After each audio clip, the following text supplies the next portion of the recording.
All right, we are back here talking Survivor on the podcast for the very first time. Happy to bring in with me on the line today, after we just watched the latest episode of Survivor, our usual golf guy on the podcast, but since there is no golf, we are discussing Survivor with Dan DeMartini. Dan, welcome. How are you? I'm doing well, Mike. Thanks for having me.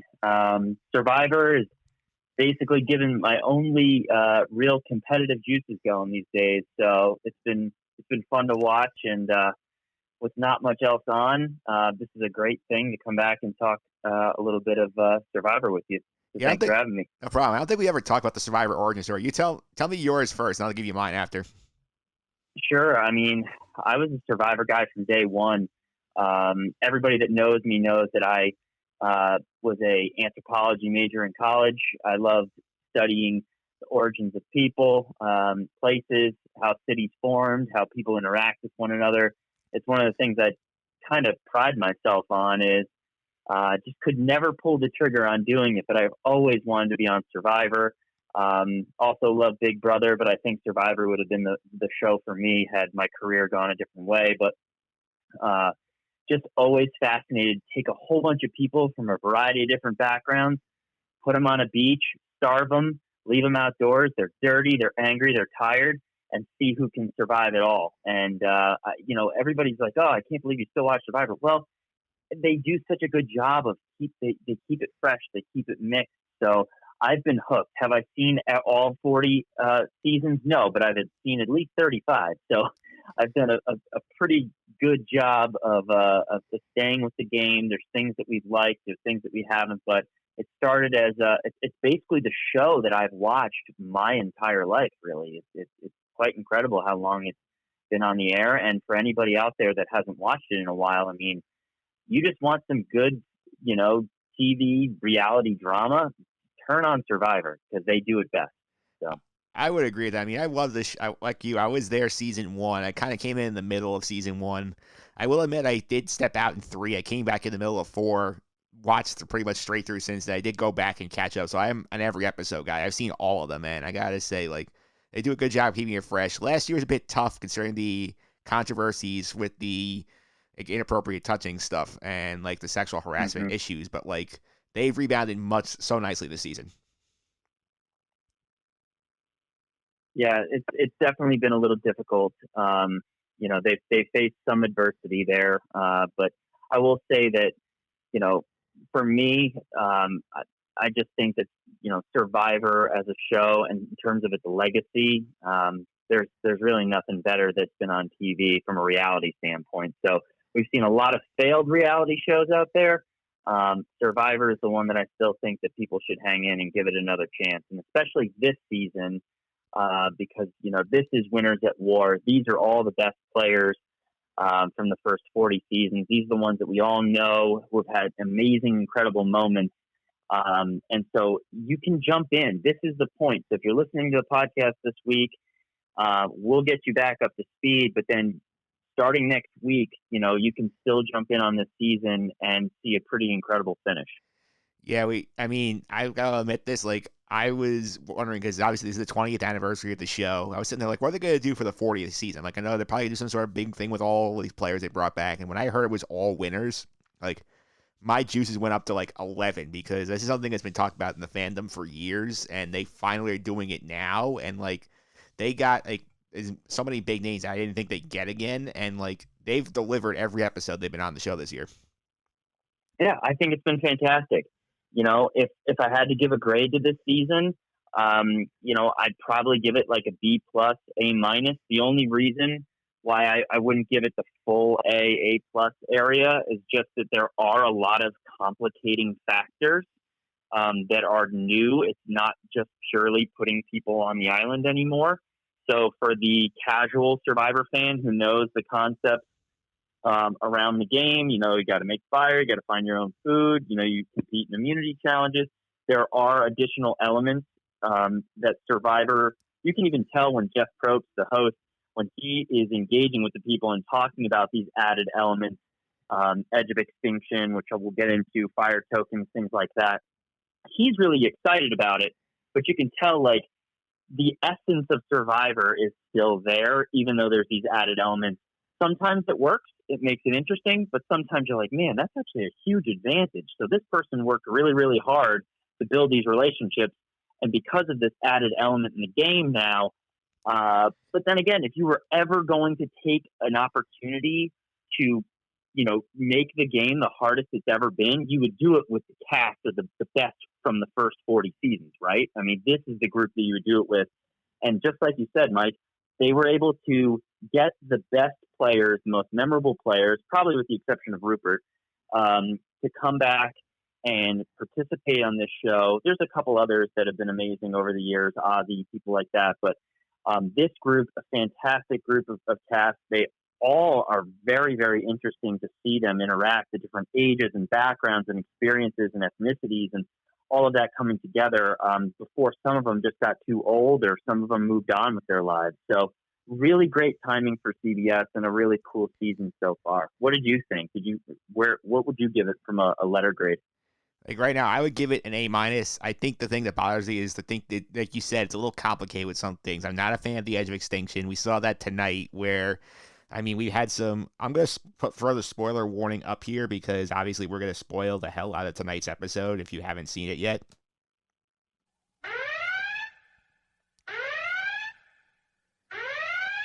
Yeah, so you've been warned. If you did not watch this week's episode of the show, you'll be spoiled basically from the beginning of the season to now. Like, we got the Edge of Extinction thing again tonight where we see Sandra actually says, you know what, like, there's no chance of me getting back in. I'm not wasting my time here. I'm pulling the sail going up here. And I was like, you know what?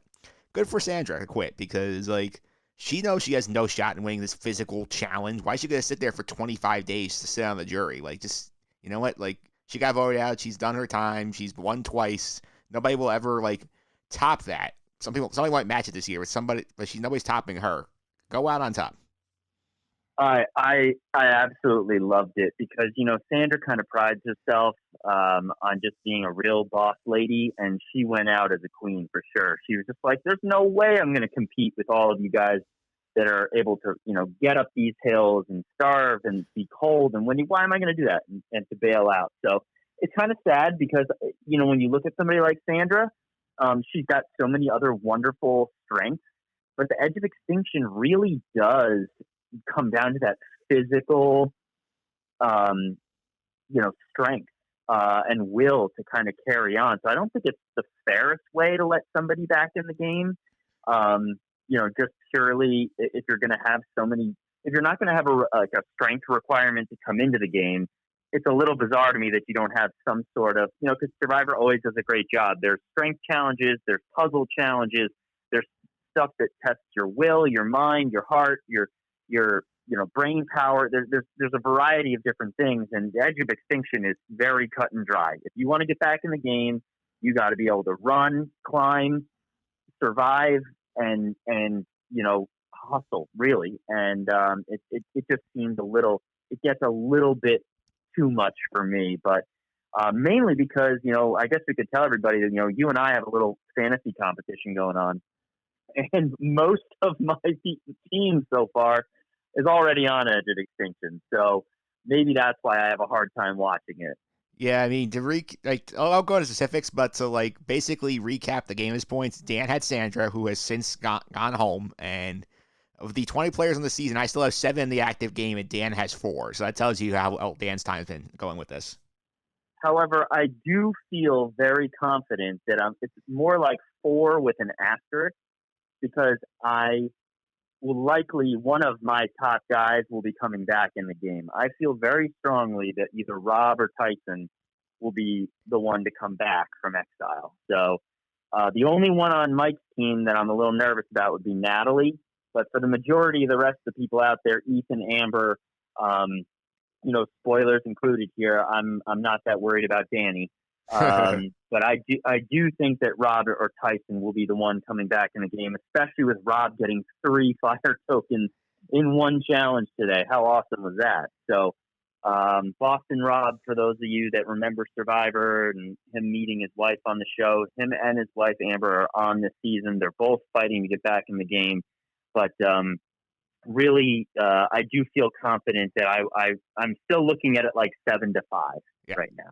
Yeah. So, but holding on for my life right now. Yeah, holding on for your life for sure. I mean, like, I look at this board. I do agree with your assessment of the edge thing, but like, I wish that it was not here because I feel like it just neuters the stakes. Because I mean, like, we saw tonight, like, Yul Kwang gets voted out, and like, this is the first time he's ever been voted out as Survivor, and like, you would have this huge big impact if he gets blindsided, but it kind of gets neutered because he's still on the screen. He's kind of in a purgatory, and like, he's there, but he's not really there. Yeah, and for everybody that's listening, just as a quick background, so Edge of Extinction, when you're voted out now, you go there, you compete, like we said, but everybody else that's been voted out so far, with the exception of Sandra, who just decided to quit, you're all there, and you're still part of the game. So, like, for the first 16 minutes of tonight's show, you weren't watching the players that were still active in the game. You were watching the Edge of Extinction and the challenge that they had to go through to get these tokens.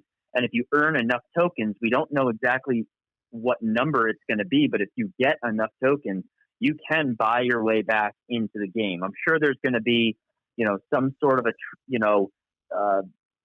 some sort of a catch at the end of this that we don't know yet. But it's a fight to get back in. So there are fire tokens for people on Edge of Extinction that they're trying to earn out there with physical tests. And then there are also fire tokens every time you're voted out this season. Whatever fire tokens you earn in the game, you can leave for other people in the game. You cannot take a fire token with you to the Edge of Extinction. You have to earn them when you get there. So at least now you kind of understand what we're saying if you're trying to follow along here. So people in the game have them. You can use them to buy food or supplies or whatever. I'm sure Survivor Auction, the famous mid-season auction, got to be coming, right? You would think. And also, I think the thing with the fire tokens is like for the people on the edge of extinction, like there are opportunities to use their tokens to buy like advantages in the return challenge. So like, let's say Natalie's sitting there with 3 tokens, you can use one of her tokens to buy an advantage in the challenge to go back in. Yeah, I thought Tyson buying peanut butter to try to give himself the fuel, the actual nutrition to outplay some of these other characters last week was really interesting. What did you think about that? I thought that was so Tyson to do it. I didn't think anybody else would buy food, but I know, like, remember the last time he played, like, he made a big deal about, like, oh, I need the extra food to give myself advantages. So, like, that didn't shock me at all. Yeah, how ballsy is that? Yeah, you go ahead and buy a tub of peanut butter instead of, possibly getting an immunity idol. I mean, it's just very, very interesting to me. A couple other things. I'm just curious what you think about, who at this point in the game, it could be your team, my team, whatever. I'll tell you my opinion, but, who do you think has the best chance right now going into the merge to really take control of this game? Maybe not a prediction yet to win, but who do you think is going to be kind of running the show as we close in on the merge? What alliance or person?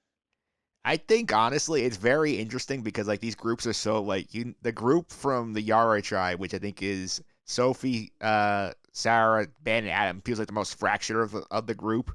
I think honestly the group on I forget the red team, the Jeremy, Kim, and Denise trio, I feel like that's the strongest group, and they can pull Tony in, and then you might get Sarah and Sophie by extension, and then you sort of have a big group there to at least start the merge. It's really interesting, right? Because I think that there's going to be a serious power struggle between Denise, Kim, and Jeremy and Sarah, Sophie, and Tony. I'm curious if Sarah and Tony's relationship is as strong as we think it is. Will they work together now? And will Sophie want to work with somebody like Tony? Maybe they will, because Tony's obviously, such an outlandish player. But people like him. But everybody keeps talking about, I want to have a shield. I always want to have somebody that's more outspoken or looks like a bigger threat than me. And I'm wondering if Sophie and Sarah, who are sitting there with an immunity idol and all these tokens now, whether they'd rather play this game with Ben or whether they'd rather play this game with Tony. The real wild card, which I'm curious what you think about, is Adam.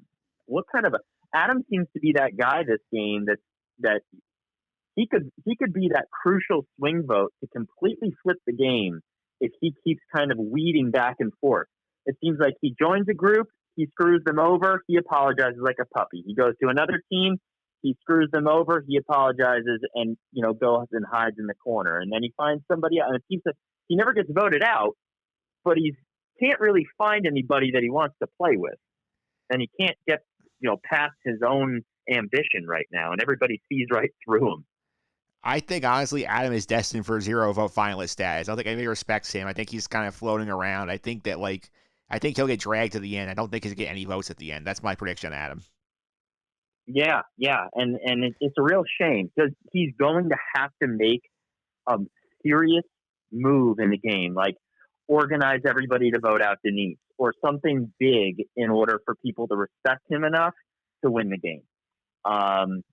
It's really going to be interesting to see that. And but right now, if I was had to put money down, I really think Denise and Jeremy are going to really run this game, especially if Natalie comes back in. I would not be shocked. Denise just has this really strong, positive outlook on the game, and she's great with people, and she's a fierce competitor, and nobody realizes that she's a real gamer. She even said it in one of her talking heads tonight to the camera. She was just like, I'm here to win this game, and people don't realize I'm not here to lose. So people can underestimate me if they want, but I want to take home that big prize, $2 million. Yeah, I mean, I took Denise number 1 for a reason. I was very high on her coming into this season, and she was the top pick in our draft. I was very high on her. Yeah. Like what other players are surprising you with how much airtime they're getting and storyline they're getting? I mean, Sophie for me is just the coolest because I took her kind of late in our draft, not realizing. I was like, people might look at her because we all know how Survivor still works. The first few episodes, it's all like how you perform in the immunity challenges, and if you don't do well in a puzzle, you lost the challenge for us. You're up on the block. It's not so much because the relationships haven't formed. Well, Sophie just doesn't look physically imposing, and she kind of comes off as a little nerdy and a little quiet. But man, she is so smart, and she is an excellent liar. I mean, when people were, who was it? Adam was asking her straight to her face, do you have an immunity idol?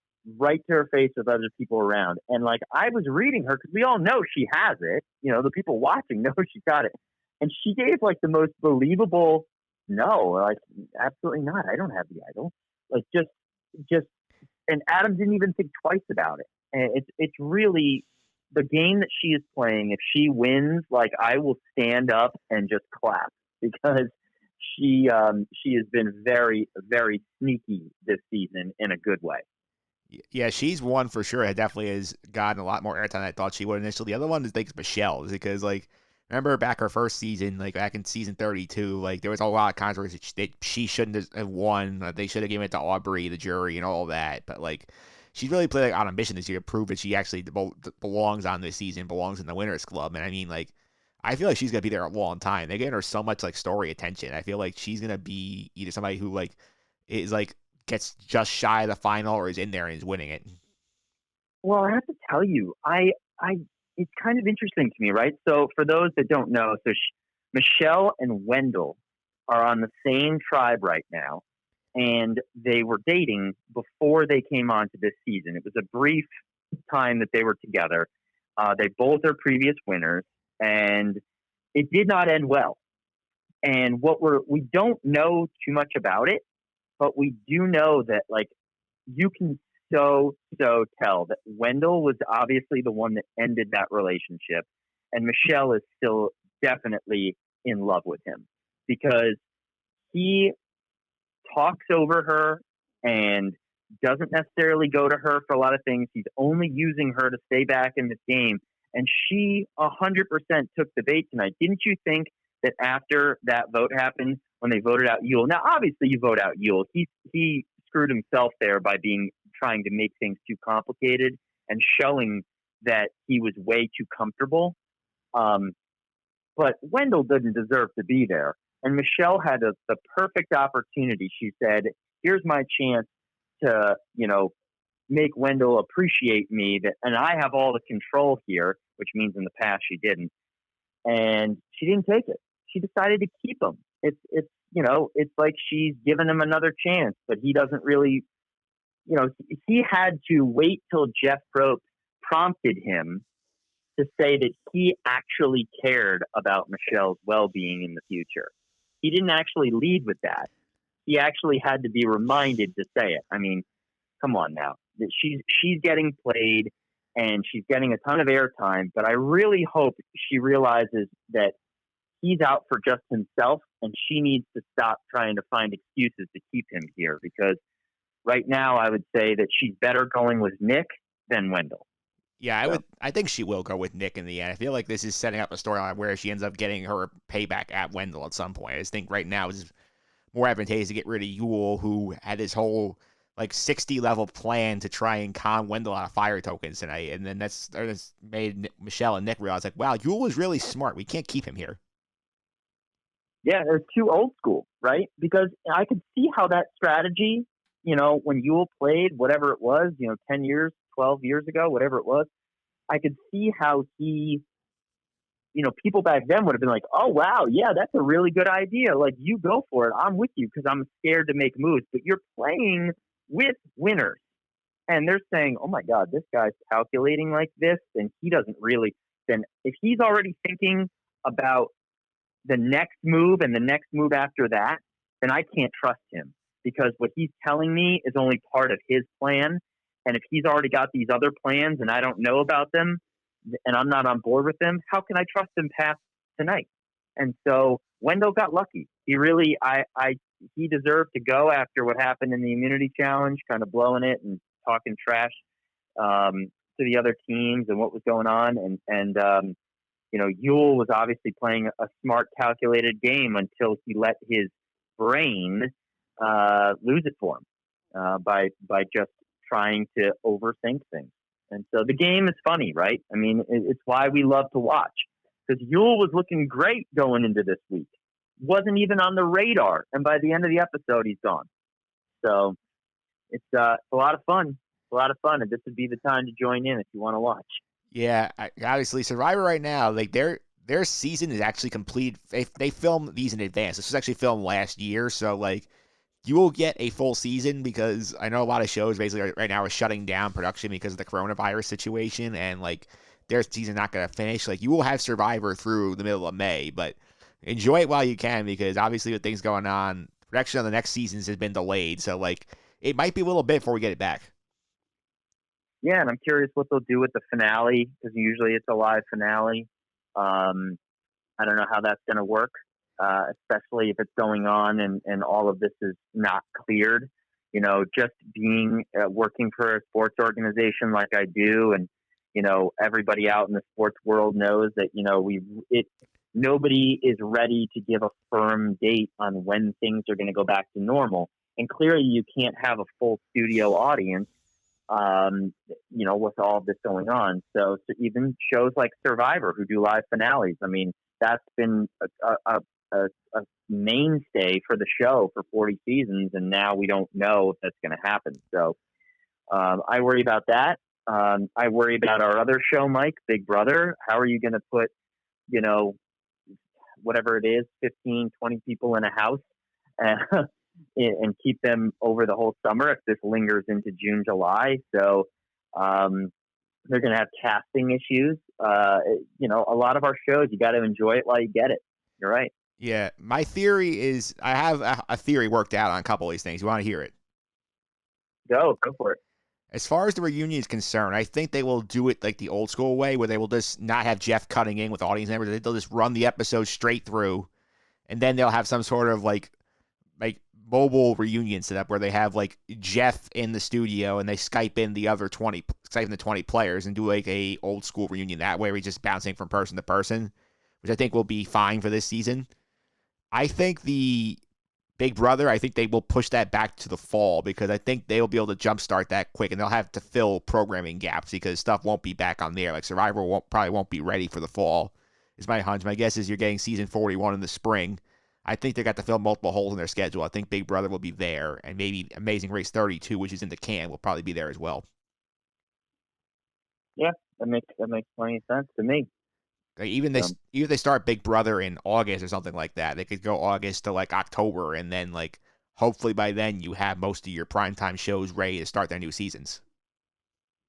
gosh, I hope it's going to be such a weird sports and entertainment calendar this year with shows and events and championships and everything getting compressed to everybody. You want to keep that 2020 champion, that 2020 season, that whatever. And these shows are just along with it. So there might be a night when you have 7 different things you need to watch in September when all this is gone. So you're going to have to start recording things. You might have to watch the tennis, the golf, the baseball, the football, the basketball, and your favorite shows all in a Saturday, Sunday afternoon. So it could be pretty crazy. It definitely could, although we still have the rest of this season to get through. So at this point, who do you think is winning it? Yeah, let's do a little rapid fire in this. Yeah, so right now, I think the winner, I'm going to say Sarah. I think because Sarah is such a straight shooter, she's not leading the alliance, but people seem to want to work with her. And when I feel like she'll be really tough when we get down to individual immunity.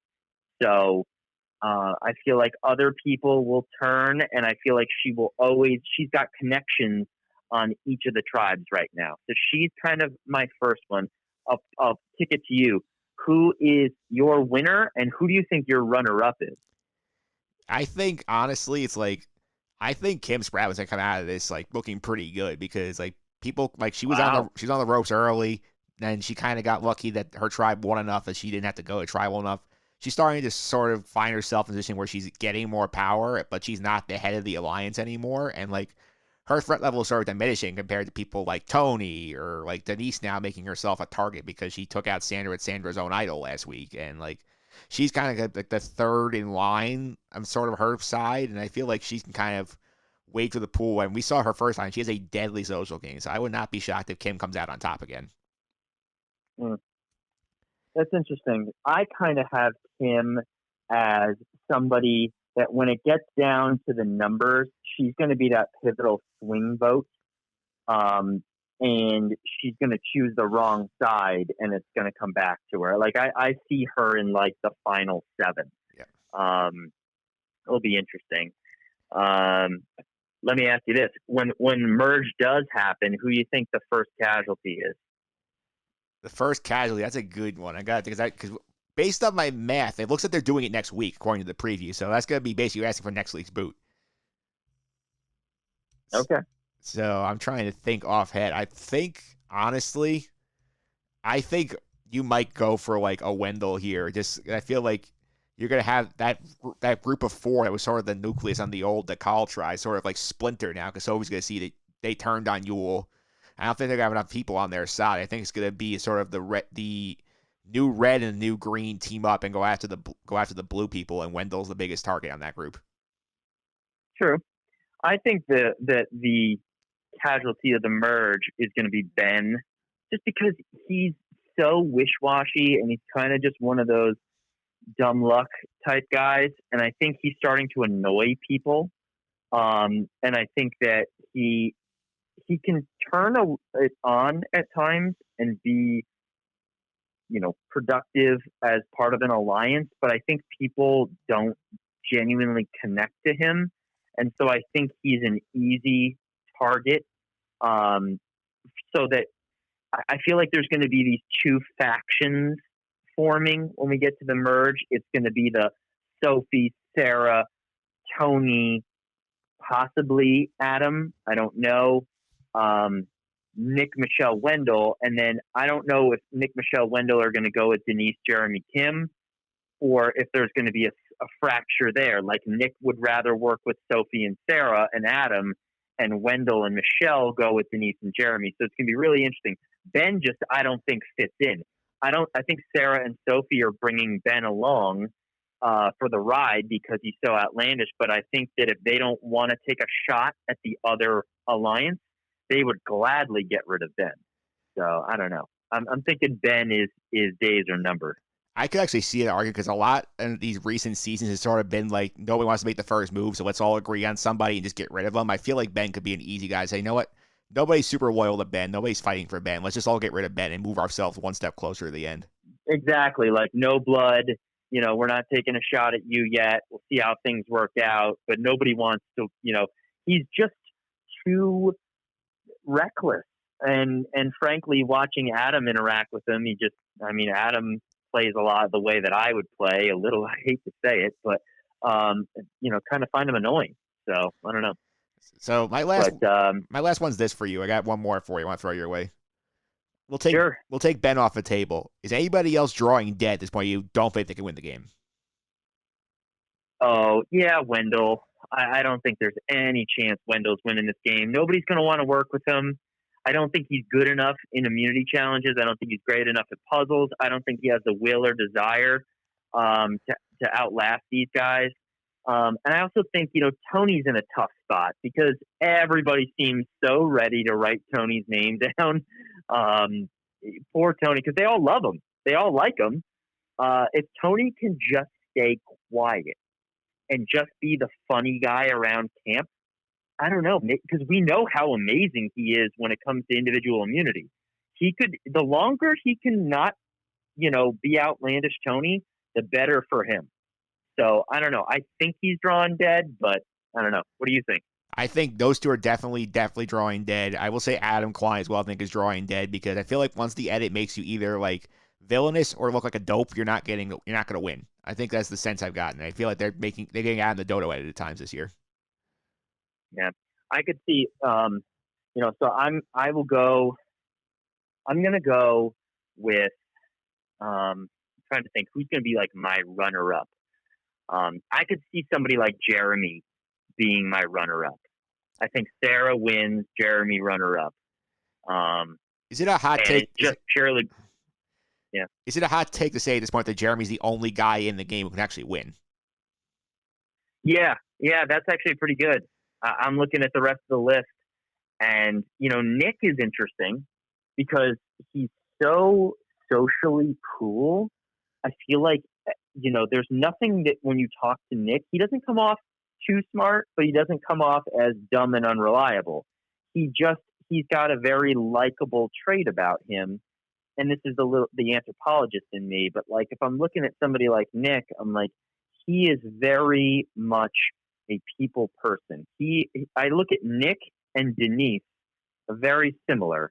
Denise might be a little bit more bold, and Nick might be a little bit more cool. But I think Nick can fly under the radar, and he's the only other guy. But Jeremy has the skills, the survivor skills, the immunity challenge, the puzzle, the physicality. I think the likability where people, and he also has that little bit of confidence where I think people are afraid to vote Jeremy out. I think Boston Rob is the only person that is bold enough to have everybody say, we're writing down Jeremy. Nobody else will do it.